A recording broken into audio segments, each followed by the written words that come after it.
प्रकरण असं आहे की अशी प्रकरणं दाबून तुम्ही समाजाचं नुकसान करता ना. आज खरात प्रकरण दाबलं, एक नवीन खरात तयार होईलच ना.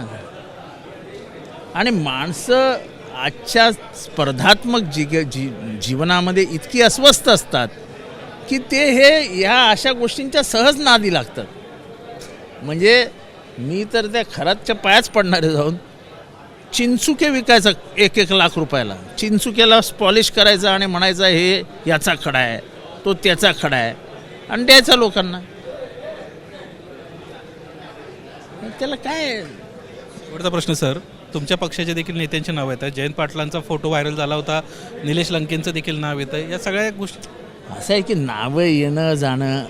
आता लोक आता मला अनेकांनी सांगितलेलं. एक दिवशी तर मी शहापूरपर्यंत गेलो